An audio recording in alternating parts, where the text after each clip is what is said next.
Welcome to the BrettJohnson.biz podcast, where we discuss business on purpose, radically fresh leadership, capital that transforms society, and marketplace stories that embolden difference makers.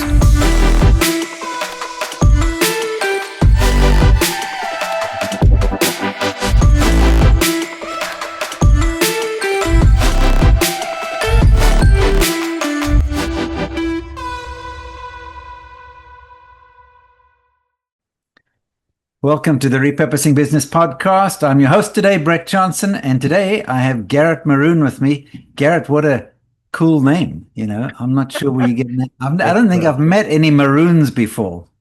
Well, now you have, and you can check that off your list. No, I mean, I didn't give myself this name, so I guess I appreciate it. But actually, I will tell you a quick story, Brett. You'll appreciate this. So my grandparents, who I never met, my dad's parents, are from Lebanon. They came here from Lebanon.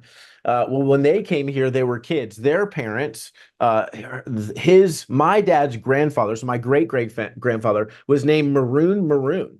And when he came through Ellis Island, we found this out when we went to Ellis Island. When he came to Ellis Island, they said, you got to pick, is that your first name or your last name? And he picked it as his last name. But the cool part is the Maroon clan from Lebanon, we can trace that back to say the Maroons started the first Christian church in Lebanon. Whether it was a good church or not, I don't know, but that's where that name came from. So wow. I don't know. Who knows? I don't know where that story came from. That's pretty amazing. Yeah, that's pretty cool. Amazing. So you can trace that story way back, right? That's right. Yeah. Super cool. The lineage that the Lord has in his kindness. So man, just try not to mess it up. Fantastic. That's great. Right. Wonderful. And does the name Maroon have a particular meaning in Lebanon, or is it? Not to my knowledge. It's just a name. Yeah. But anyone who's listening from Lebanon or knows Lebanese, I don't. So forgive me and send that to me. I'd love to know what it is. Yeah. Great. Yeah. Fantastic. Well, Garrett, great to have you. And today we're looking forward to hearing more about your journey. So to set some context, you're in the real estate business. And how long have you been doing that? And what's your focus, residential, commercial, etc.? Tell us a little bit about what you do from a work perspective. Yep. So I got into residential real estate sales in 2014 at the urging of my wife, who thought I'd be good at it. I actually disagreed, but figured I should trust my wife's intuition, and thankfully I did. It's been a great journey. I got out of sales production about 3 years ago. I have a small team, so they run the sales side, and I'm still involved to some degree, but I've shifted to growing an organization to focus on serving agents directly, whether they're commercial or residential, doesn't matter. And so that's been my focus, is taking care of agents, along with, writing a book, podcasting like you're doing as well. And so that's really been my focus. And then the biggest shift happened in 23, so my mom passed in October 2022 and went home to be with the Lord. She's super great. We're the ones left grieving, right? Thankfully, in the Lord's mercy and kindness. And so in 2023, 2 months later, I just kept asking the Lord, who do you want me to serve? And it became clear, Christian agents. Like, no one was talking to us for some reason. So I launched a Faithful Agent Community, which is a nonprofit for Christians in real estate. That's the name of the podcast, which you were guests on as well. And then the organization I'm growing, which is like a coaching and training organization called the 210 Collective for Ephesians 2:10, to serve those in the space, right? Whether they're Christian or not, but it's production focused, biblically minded. So we welcome really anyone, but we want them to know we're going to be teaching biblical principle. That's how we're going to grow. So it's been quite a journey so far. It really has. And what was the need that the Christian realtors had that you felt wasn't being addressed, that you saw, okay, there's a gap here? Yeah, good question. So I went out looking for it, honestly. So through my podcast, I'd gotten to know a gentleman named Justin Smith, who founded the Christian Real Estate Network, which is a referral network. So I call him up one day. They don't do trainings or anything. I call him up. I say, man, there's 1.5 million agents in the U.S. There's got to be something for Christians, right? And he said, Garrett, I've never heard of it.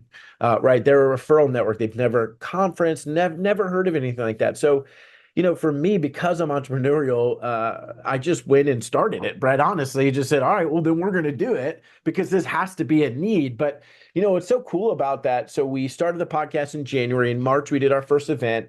I had no idea how that was going to go. I don't know how to run an event. My friends now call it a meeting and not a conference because I put it on. I didn't know what I was doing. But the Lord was so clearly evident there. Yeah. And the overwhelming feeling afterwards, people coming up and say, "Hey, what's next?" I don't know what it was about this, but I've Yeah. never been in a room where people understood my work and my heart, all in one.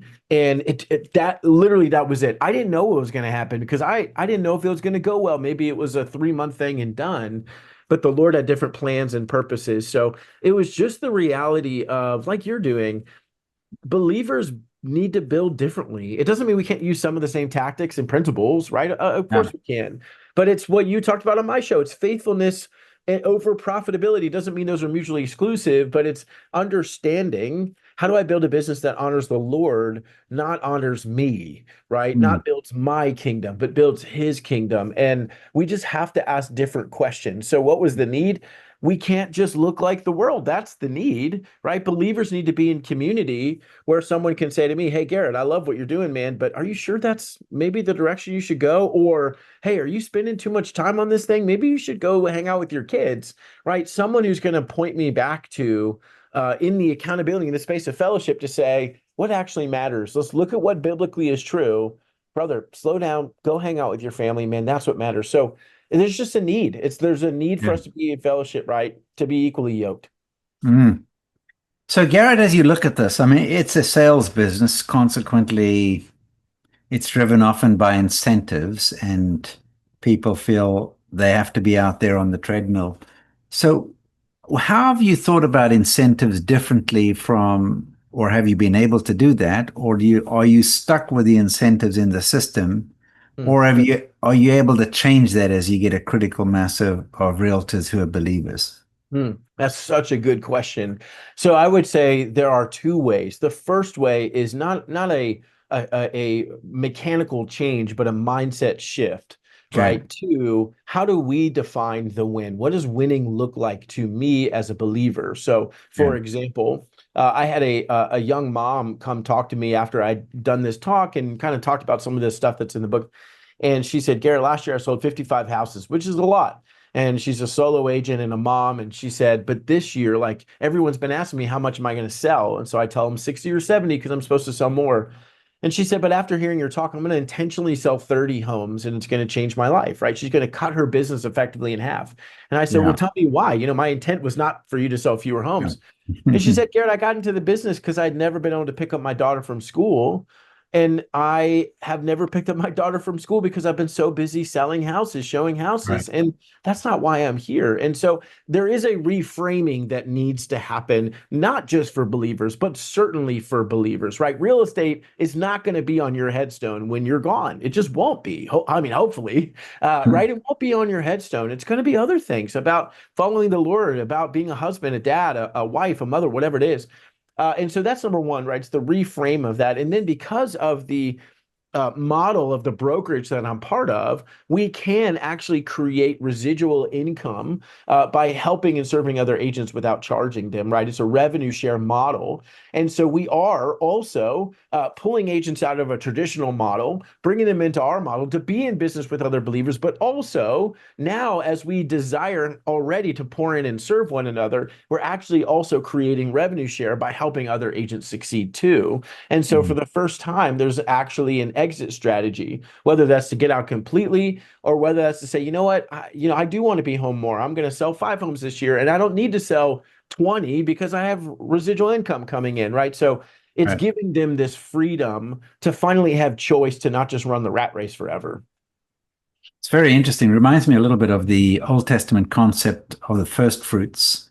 Hmm. We tend to think of first fruits as, okay, you've got a peach orchard or an olive orchard, and you get your first bit of stuff and you take it off to the priest. But actually, the way that that worked was more like a referral system Hmm. that said, okay, if Garrett is selling real estate and I'm aware of somebody who needs a house and I refer, then when you close the deal, then you bring me a percentage of the deal.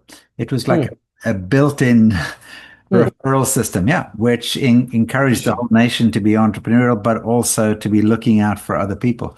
Hmm. Um, That's really cool. yeah, the percentages vary depending on the commodity, Hmm. but by the time of Christ, they think it had settled down to about 2.5%, which is Hmm. like a referral fee.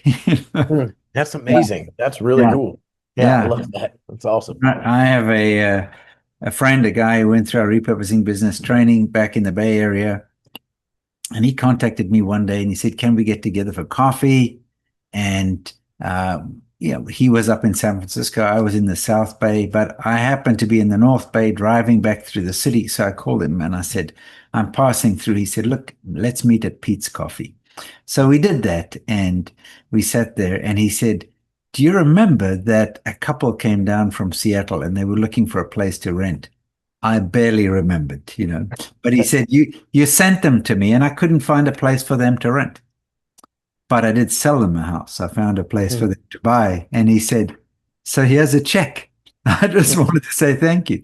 And, then in the future, if I was mercenary, I'd be thinking, yeah, if I've got an opportunity, I'm going to sell it to that guy Hmm. versus somebody who forgets where the lead came from, as it were, you That's know, right.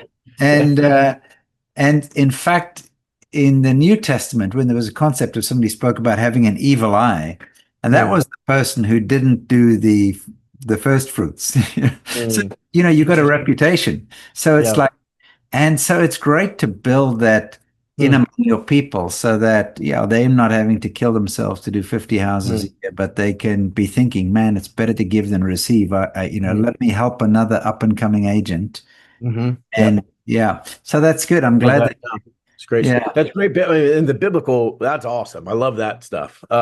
Because I also, there's a nature of this where I absolutely believe in my industry, but there should be some sort of Christian agent economy, right? mm, Where we know because we're big enough, we're large enough that we have connections to not only other Christian agents where I'm going to send business to whatever state and make sure they're connected to a legitimate yeah, believer, but I know the mortgage lender, I know the builder, I know the insurance yeah, person, I know the contractor, whatever, and they're all believers. And not, if just being a believer is not enough, we need to be excellent at what we do too, right? But my heart would be if I know that I'm going to send this client over to this believer in this state who's going to use this Christian mortgage lender and this Christian insurance, whatever, and I know that all the money created from there is not flowing to Planned Parenthood, but to their local church, right? Like that's what I hope will happen as we continue to grow and build. It's how do we support one another? But it's what I challenge my people and myself is us being excellent and us growing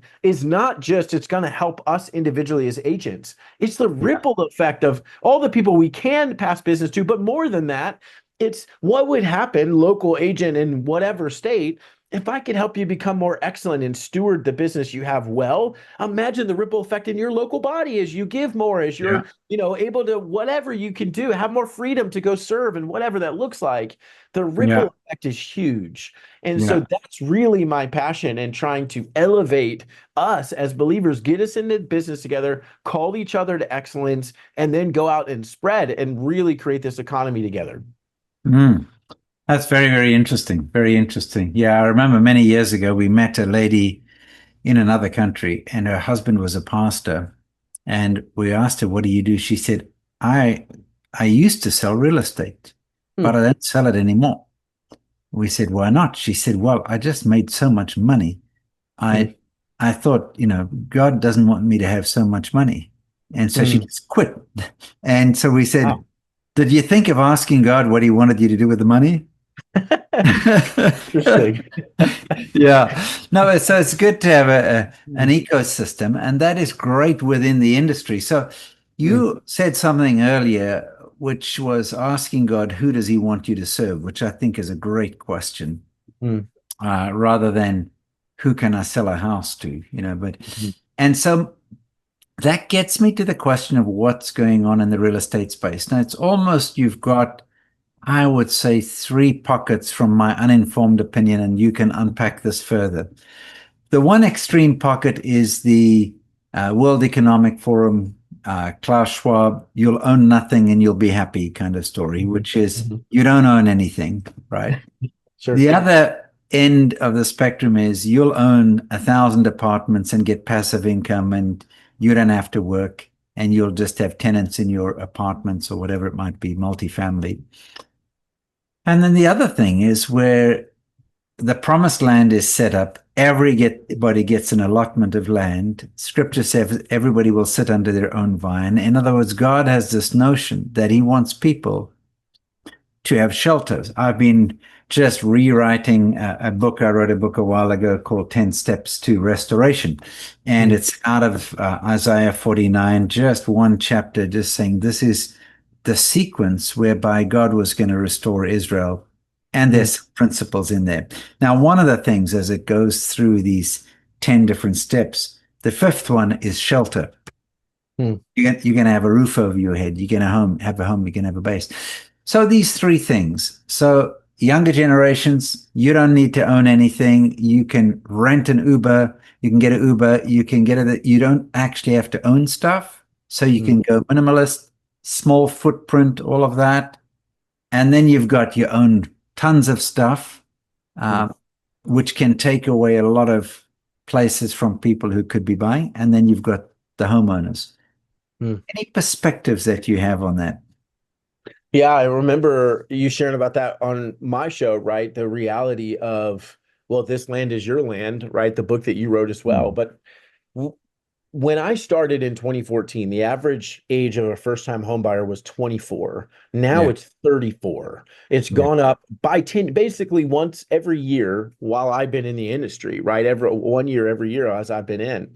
And it is both this destructive reality of the pursuit of adolescence, right? For as long as we can have it. I don't want to have to own anything. I don't want to have to worry about anything. I want to call a landlord to fix the problem. I want to be able to move wherever I want to go. And that's a significant social problem. And it's also in the church, right? Yeah. Maybe not as much, but it's absolutely there too, is this constant pursuit of that. Then you have the flip side, like you said, of I need to go buy anything and everything because it's all about me and my ability to be financially free. And I don't really care who rents from me as long as they're paying my bills and I'm growing and my net worth is going up and all the things. That's all that really matters, right? And all the tactics and strategies that can go along with that. I'm not as informed as you to necessarily say biblically one way or the other, this is inherently evil or wrong. I will say what is evil and wrong is first, the younger generation, I'm only 38, but the generation below me or even around my generation that are complaining about not being able to afford a house, which is partially true, but also you're buying the nice car, you're eating out every night, you have $1,000 phone in your pocket, you're unwilling to get rid of some of these things to free up your budget so you could go buy a house, even if it's not Instagram worthy. That's a problem, right? There should be a pursuit of responsibility and ownership. And so I think that's number one problem from my perspective, because there is still plenty of inventory, at least where I live in Virginia, there's still plenty of inventory they could go buy. The challenge is they don't go buy those because they want the bigger, better house. And so an investor comes in and gets a deal on it because the seller's like, well, I guess I'm not going to sell it to a homeowner. So I think that precipitates all of it. What happens? Should the investors have some sort of cap on how many homes they can own? That's maybe above my pay grade, right? But I do think we are experiencing a much bigger, wider gap between the person that is going to own things and have wealth and the person that's going to be totally dependent on somebody who owns things and is willing to rent to them and hope they don't raise the rent. We're in a dangerous space.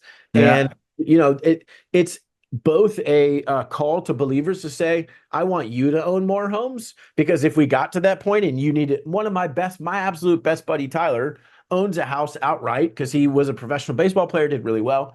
And one of the pastors from his church needed a big home. They had 5 kids, couldn't afford it. So my buddy takes a $500 hit every month just to house his buddy. Praise God for the Lord's provision for my buddy who he can afford that. And for now, this provision to this other, this pastor. And so we need believers to own the homes. We also need believers to step up and actually do what they need to do to go buy themselves a home. And so, again, you're smarter than me. If anybody's going to figure it out, it's not me, it's you. But I do think there's some inherent problems going on with the generation that just continues to desire a lack of responsibility and, to make the hard choice to spend less here so they can actually go buy something that's going to matter. Mm. That's interesting. I would imagine that's true in some markets. I would imagine in some other markets, like your big city markets, the New York, San Francisco's, LA's, and so forth, that's a bit more tricky. I was chatting to somebody this weekend who dropped out of college, went to work in a trade, has been working there for 3 years. Just so he's a young guy, and he told me he'd bought a home. So I asked him, how much did you pay for it? He said 180,000. It was 10,000 down. The house appraised at 188, so that was fine. So there's a guy just working a blue collar job. He's a smart kid, but a blue collar job, and is able to buy something. Now that's harder in a place like LA and so forth, but there is a different, yeah, absolutely, yeah. But it's interesting you talk about the priority and making it work. I have another friend, Gene Strite, amazing guy, who he pastored a church and he ran a business. And he said at the end of the church service on a Sunday evening, amen. Then he bought in pizza and they played cash flow. So that's awesome. So he taught his people how to buy real estate. And he was the pastor of the church, and he had a business, and this is what he did. And he said he had a lady who worked for him in his company who went home one Thanksgiving and said to her dad, I want to go and look at houses. I want to buy a house. And the dad said, you can't buy a house. She said, why not? And he said, well, people like us, we can't afford houses. She said, I already own 4 apartments. That's awesome. Yeah, because my friend, and she was a secretary in the company. She wasn't like, and so, but he taught people how to get into the game and how to do something. So I'm sure you've got your own stories where you've helped people to actually get a first foot on the ladder.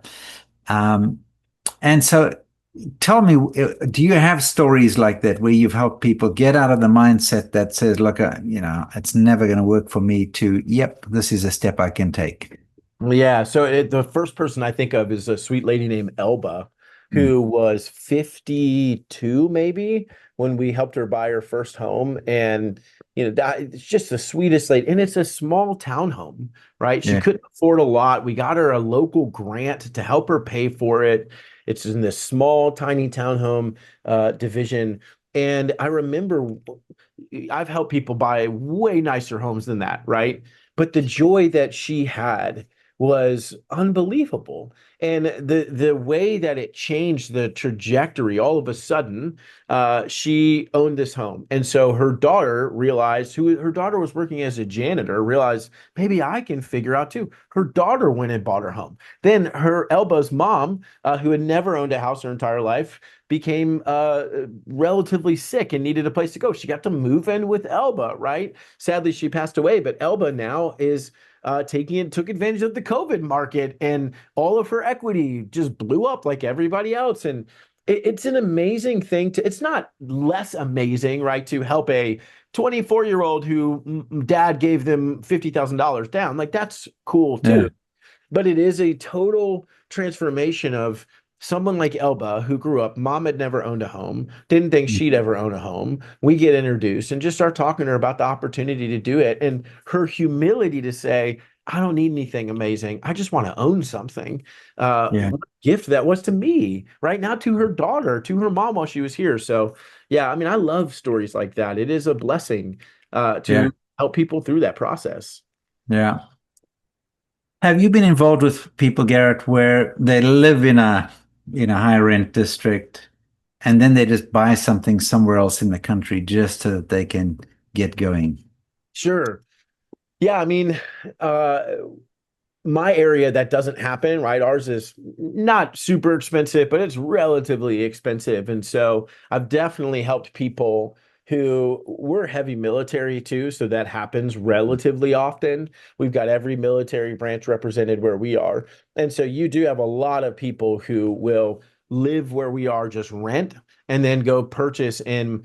I had a guy recently who purchased in a small area in Georgia because it was significantly cheaper for him. That's good too, right? Now he used that as a rental and then he moved into it. And so there's so many ways to figure it out. I think that's a great question. It's a matter of, is there a willingness to actually recognize the need and desire to own something, right? To take dominion over a small little plot of land is somewhere in the world, and not just forgo that responsibility. So yeah, absolutely, we've helped people do that. Yeah. Have you noticed any connection between the health of an economy in a town and home ownership? That's a phenomenal question. I would say 100%. There's a lot of tenants that are amazing. So this is not meant to be a broad brush, but tenants don't take care of homes in areas as well as a homeowner does, right? Just that alone increases and maintains value for certain areas. But, in where I am in Newport News, what we saw was a local, about 30 years ago, a local university came in and started to pour a lot of investment into it, right? So things were going well. People were starting to notice the area. Oh, wow, look, it's close to the beach. And so people started buying homes there for their kids who were going to school, or they wanted to move closer because they're a professor, whatever it is. And you start to see, you're right, this increase in population, increase in a higher net worth population. So what happened? Well, the restaurants came in, right? The new grocery stores came in. They started pouring money into the city. So absolutely, if you can achieve that, whereas they're an area, 45 minutes to an hour from me, which is an area we still serve, which is very low rate of home ownership. And it's just the people could be amazing. It's just a more destitute area. And so absolutely, I think there's a pretty direct correlation there. Yeah. So I've got a theory, but it's only a theory, and I'll have to check it out when we get to heaven. We can have you and I can have a conversation with Joseph. Nice. I have a sneaking suspicion that Joseph hobbled or crippled the Egyptian economy when he took away home ownership and so on. Because what happened during the famine was, they'd stored up stuff, and then people came and bought the stuff, and then they didn't have money to pay. So he took their land, and then they became slaves. So by the time Israel was leaving Egypt, most of the nation was a slave nation. And they don't own their land anymore. They all work for the government or dependent on the government and so on. And I think it hobbled the Egyptian economy for centuries. That's my view. Contrast with the startup nature of the Israel economy. And so, I think it's an interesting phenomenon. And I've also thought a bit about, there's a line in the sand, and on one side you've got Mexico, and the other side you've got the US. Why has one country done better than the other? And part of it, for me, goes back to property ownership. So, the history of Mexico was the state owns the land. And versus cross the border into Texas or into California, New Mexico, and so on. And the people own the land, and it impacts the economy.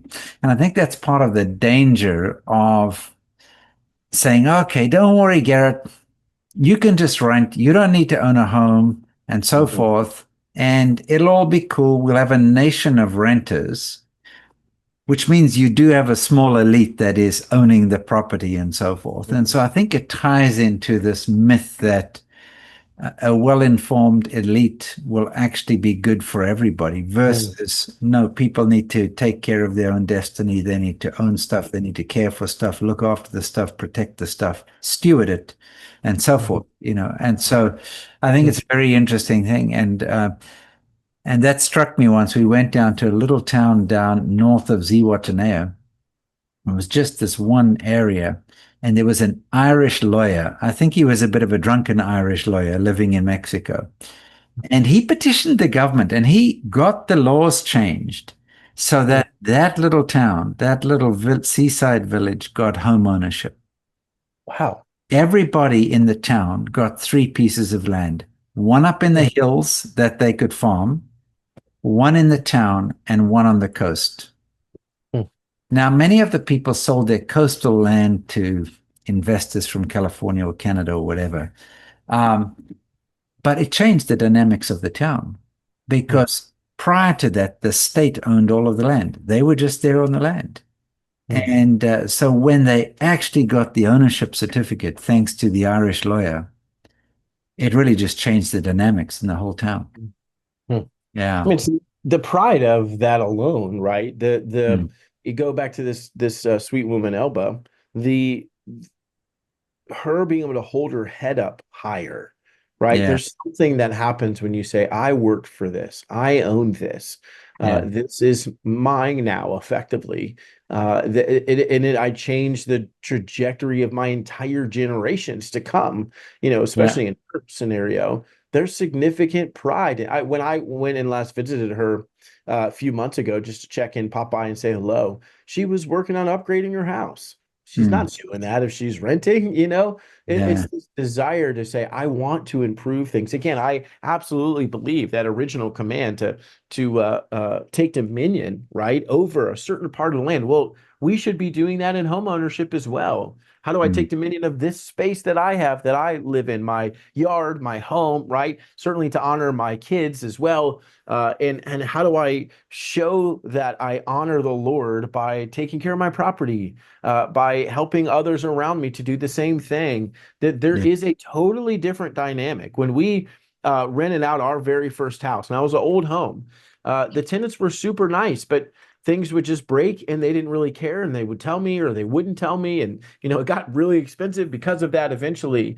But the reality is, as soon as they moved out, I helped them actually buy a home. And what's the first thing they did? They started investing money to make the house nicer, which is great, and that's okay. That's what they should do. They shouldn't be doing that for me, but it's a totally different mentality. It just is. Yeah.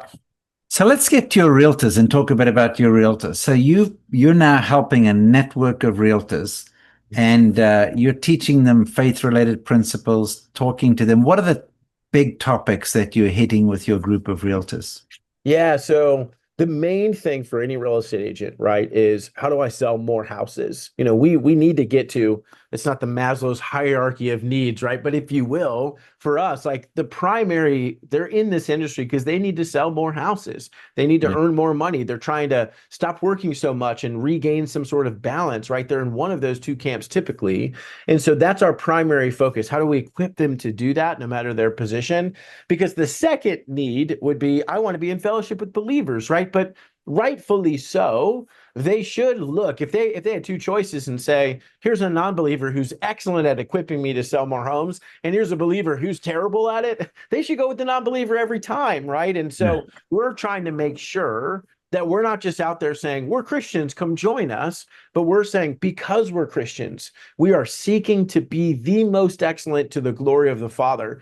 And we're Christians. You should come do this with us. So we can not only equip you, but in my world, when you start selling a lot of homes, you start making a lot more money really quickly so that we can make sure, hold on, this is the industry's way, but this is the Lord's way, right? Where it's not worth going and making 100K, but losing your marriage. Let's make sure while we're equipping you to sell more houses, that we're also encouraging you, reminding you what is biblically right and true. So as you grow and build, we're going to lose sight of those. We're sinners, right? But you don't lose sight of what actually matters and why we're actually here. I tell them all the time, and it's to remind me too, the mission is the gospel, right? Matthew 28 made that super clear. All of us have the same mission as believers. Our method is through the real estate industry. And so while we're here, let's be excellent at what we do, but let's remember we're on mission. And Mm. part of that mission is by being excellent. I've had this experience by being excellent in the real estate space. Other agents will come say, what did you do differently? How did you grow your business? And I can disciple them and say, here's some of the things I did. And they'll say, man, that worked really well. And then they come back and say, you know what, Garrett, I've never told anybody this, but I'm struggling in my marriage. Can you help me with that? I'd love to help you with that. Let's see what scripture says. Right. Yeah. And so there's a requirement as believers to steward and be excellent. Doesn't mean you need to sell as many homes as me or more or less. Doesn't matter. It's stewardship, right? Stewardship of the opportunity you've been given. And the call to do that well, first is equipping them. Number two is trying to make sure that all of our hearts stay focused on what is biblically right and true. And so, that's a high calling. We fail at that way more than we succeed at it. But we're trying. We're trying every day to really make sure that's true. So, Garrett, what would you say like the top 3 pitfalls for Christian realtors? And then does this apply to other industries? What's your take? Great question. Man, top 3. I think number 1 is comparing ourselves to everybody else, right? We live in a social media world, and I feel it too sometimes. That's why I try to stay off social media, is I see what everybody else is doing. I'll give you an example. A buddy of mine, and he's a phenomenal agent. He's not a believer. I know him personally, and we're working on that part, right? But he has 5 kids. I have 5 kids. We're both in real estate. He's doing well. I've done well. But I see him at all these conferences and all these events and getting to do all these cool things. And, it starts creeping in my head, like, why does my wife not let me do that, right? Why don't I get to go do those things? And it takes this reality for me to stop and friends of mine to say, when I'm talking it out with them, say, brother, this is good and right that you're home. It doesn't mean it's not right for him. Maybe he and his wife agreed, but you and your wife agreed. You want to be present with your kids and be disciple makers right here at home. And so that means you're going to be gone less. Find joy in that, right? And so I would say number 1 is looking around and saying, well, if they're doing that, I'm supposed to do that. That's a huge pitfall. And then number 2, is it's all about image. So we are in a very vain industry, right? My face is everywhere. It's on the sign. It's on the card. It's on social media. It's all the things. And I look nice and all the stuff. We're in a very vain industry. And so the draw to be fake, to wear a mask to everybody, I was teaching a class recently and a lady raised her hand and I was talking about how the danger, kind of what you're talking about, we wear a mask to everybody. We always say, oh, the market's great, it's great, whatever. And she raised her hand and she said, Garrett, it's totally true. She was telling us this story of how literally the night before, she was having an argument with her husband. Her client calls and she picks up. She's like, oh, how are you guys doing? How can I help you? Right? Hangs up the phone and goes right back into the argument. And she's like, it is true. We live in this vain world where we must be great all the time.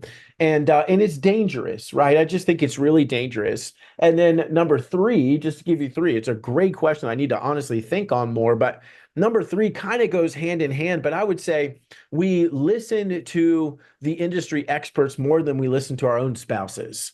And by that, I mean, early on in my career, I was doing super well I was 28 maybe, which is really young in the industry, and was doing well, thankfully. And everyone around me was like, all right, now you got to go build a team. You got to sell a bunch of houses. Here's what you can do. Here's all this stuff you need to be equipped. Here's all these things. And I started working in that direction, honestly, Brett, like, man, we're going to make a lot more money. We're going to buy some rental properties, right or wrong. Whether I'll do that now, I don't know. But I was knee deep in that. Yeah. And it was probably a year later, Brett, where I finally came to my wife and I just, in the Lord's kindness, had clarity. And I said, hold on. I said, Rachel, my wife, I said, Rachel, if it takes me longer to get where I'm trying to go, she knew what I was trying to accomplish. But I said, if it takes me longer to get where I'm trying to go, but I get to be home more, is that what you want versus me getting us there really fast? She said, absolutely. That's what I want. I was like, why did I never ask you that question, right? And so, it was moments like that where I think we fall prey, especially as entrepreneurs, we fall prey to that pretty easily. I get excited about what's possible and sometimes forget that, hey, there's someone here going along with me, right? Totally for that ride. So, hopefully that answers. That's a phenomenal question. Again, I need to think on, but I would say there's a couple pitfalls. That's very, very interesting. And I think other industries have parallels. So I think the comparison thing is a big deal. Yes. As you say, with social media, people are not who they are on Instagram, for example. Mm-hmm. That's right. So I think the comparison is a big deal. And I think that that's something that God has to deal with us on. Yeah. So on this comparison thing, we've heard the saying, you have to run your own race. Yeah. Mm-hmm. John the Baptist was great because he lost market share to his cousin. Mm, He has followers. He's out there. mm, He's getting likes and thumbs up, and people are coming to him. And then his cousin comes along and he says, "Behold the Lamb of God." And mm, then his own followers start following his cousin. mm, And you can imagine the loyal ones who stuck with him, like, what's up? We thought that you were a prophet and your business, your ministry is shrinking. Things are going downhill for you. mm, And he says, a man can only receive what the Father has given him. He must increase, I must decrease. I mean, mm, if he had been given to comparison, it would have been a mm. problem. That's a And so great I point. think he's a great example, but there's Mm, plenty things of sure. jealousy, envy Mm, that cause it, and I think that social media, and then even within companies, even if you didn't have social media, you're working for a big real estate brokerage. And what do they do every month? They line up and they say, Susie's our top person, mhm. and old Bob over there, who's a bottom feeding mudsucker because he's been spending time spending time Right. with his family. Uh, Right. Right. How dare yeah, he? Yeah. yeah, That's yeah, true. I was actually talking earlier today. I was teaching this mastermind and gave I love the John the Baptist. That's a phenomenal example. I was giving the example of in First Kings. There's a part where briefly where it's talking about King David, but then it talks about who these other people were assigned to serve him. A cupbearer, yeah, shield bearer, all these pieces. And I remember thinking, I try to put myself in in the shoes of those men, right? They might have been really ambitious. They might have desired something. I don't know what they were thinking in that time, right? But they were assigned a job and they did it. And their job was to do it with excellence.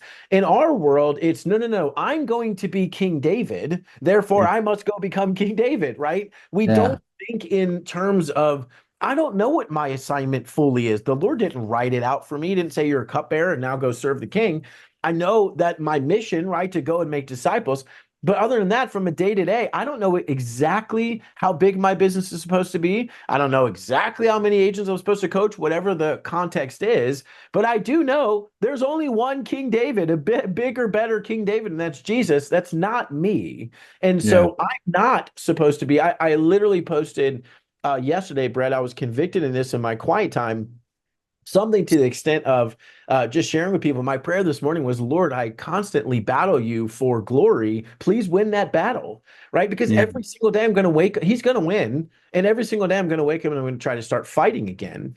And so it is this, the John the Baptist is such a great analogy, but it's this reality of you're not King David, right? And you're certainly not King Jesus. You've been assigned something else. And that's good and right and true. And you can yeah, honor the Lord right there. It yeah, dishonors the Lord if the cupbearer every single day was like, why am I not the king? That's yeah, dishonoring to the king.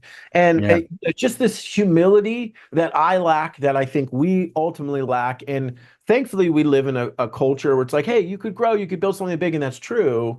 But we become obsessed with this idea that no matter my lot in life, that's not what it's supposed to be.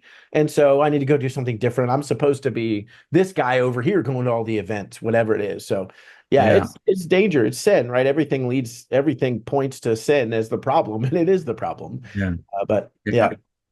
I wonder if you could, as you had gatherings of realtors and people in different industries and professions, if one was actually honoring the people who were doing things. I remember being at one company I was working for, and they had these sort of hero awards once a year.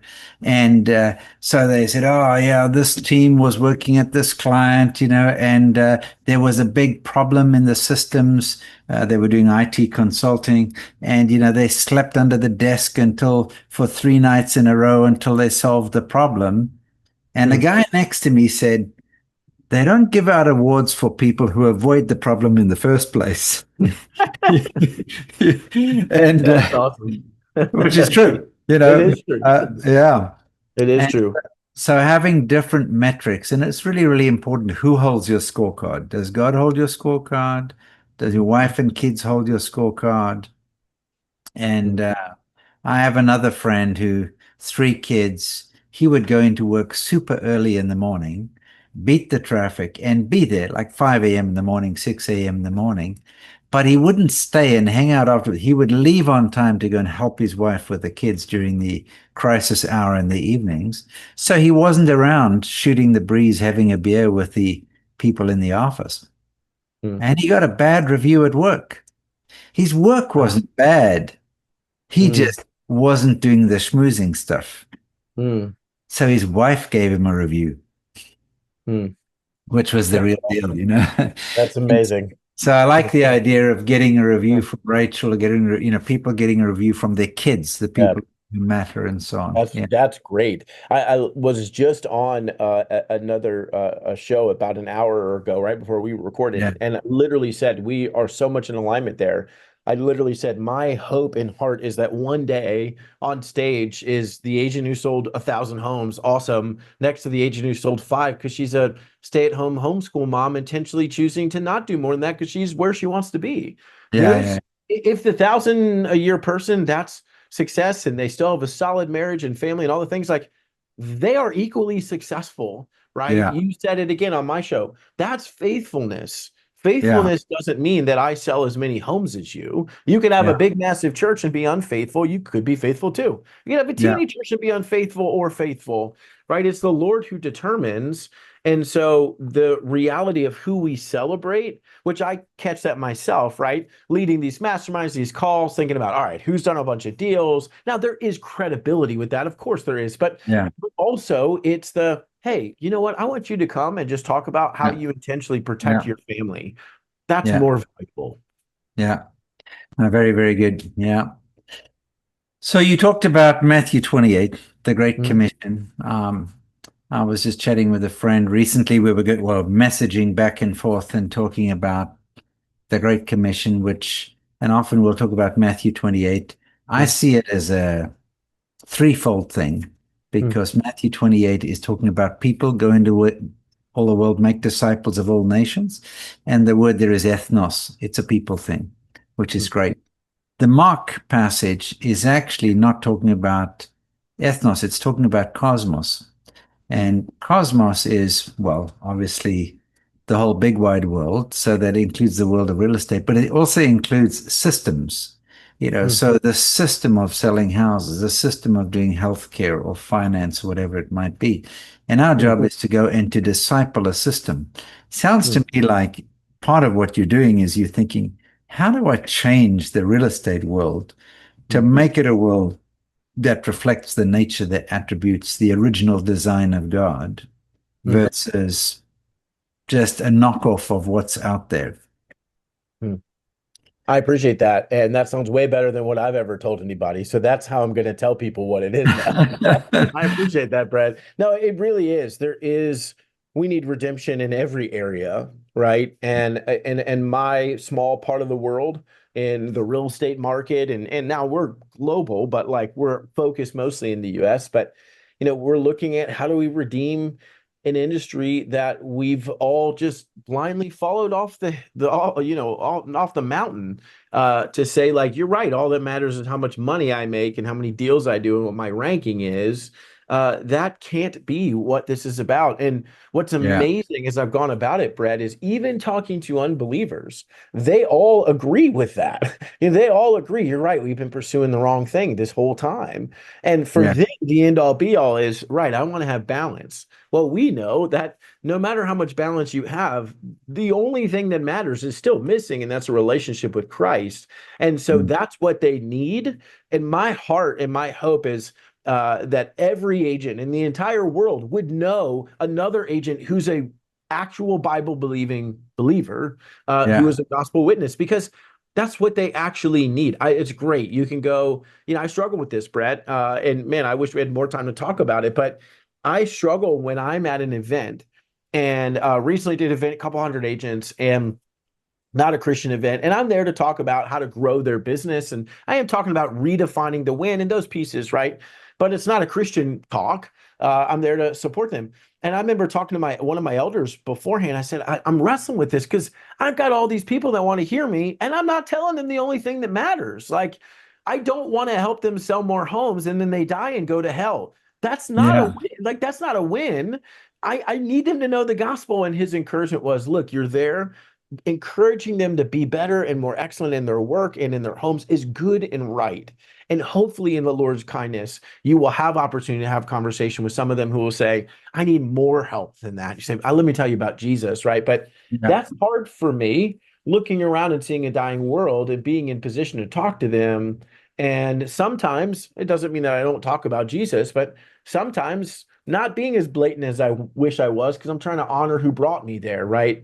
But the industry, and every industry, we need Jesus. And so the more that I can get him out there and make him known, the better. There's no downside to that, right? So I'm excited for that, and hopeful in the Lord's mercy and kindness that we'll continue to do that. And Brett, if I could ask, like, I would ask your audience to pray for me and others who are leading the industry, outwardly talking about our faith. There have been new rules in the National Association of Realtors, which governs the U.S., where it's Rule 10.5. Effectively, they can say, if you talk about Jesus, we're going to consider it hate speech, and we're going to strip you of your license, and you won't be able to practice ever again. Wow. And they even got a guy, he wasn't even an agent. He got his license, and they went back 4 years before he was an agent. And even to the point where, if you're a pastor, one of my buddies is a pastor and an agent, him preaching on Sundays could be considered hate speech. Wow. And so prayer for that, right? If it comes, it comes, and we're not going to back down from what's true. But I don't want that persecution, right? If we can avoid it, I want us as an industry to fight back and say, we stand together. This is what's good and right and true. You can't take this away just because you could go talk about whatever, your Muslim faith, and nobody would care. You can't do that to us. And so, man, just as a request for prayer, would covet that for sure, as we, maybe wade into a battle that we don't intend to be in necessarily. That's very, very interesting. Very interesting.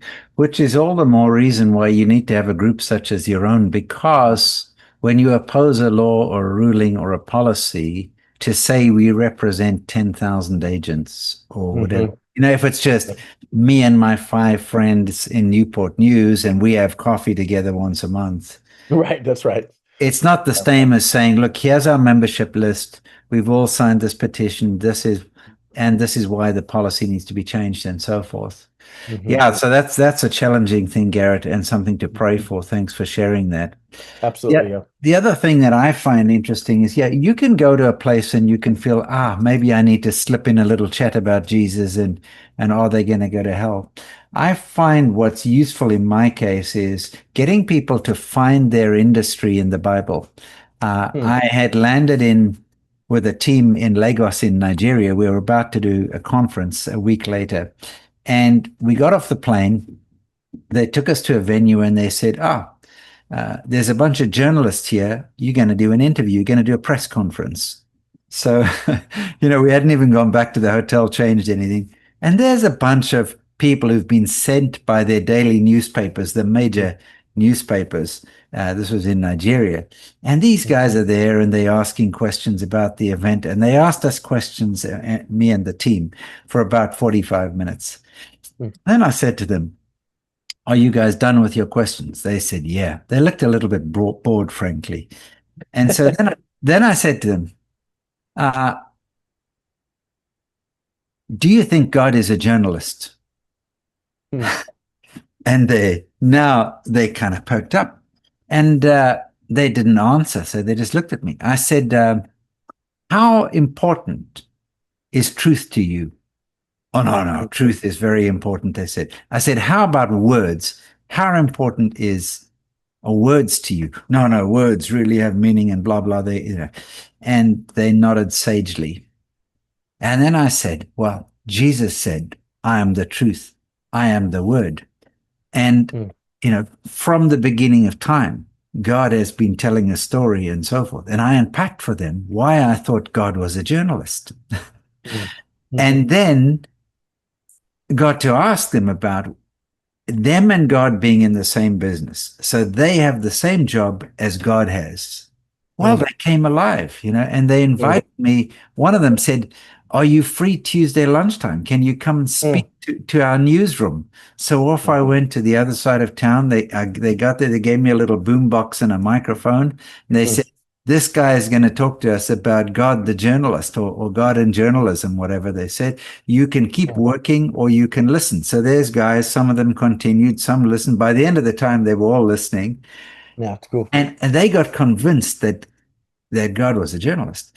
And I think for your people, you can go to a general group, and if they figure out that they're in the same business as God is, this God who created a place for us, who set aside a land, who gave every family a piece of land, who said in one of his parting things, look, I'm going to prepare a place for you, who said, okay, you're going to have a place in eternity. God, who was in the place business, and now the mom who's selling houses or the guy is selling 1,000 houses, 100 houses, they're in the same business as God. And they've drawn the connection between people's longing for a place on earth, which is really a shadow of their longing for a place in eternity. They just don't know it. They don't know that that's why they want to own their own home. Because they're made to be stewards. They're made to enhance the value of something. And they're made for a place in eternity.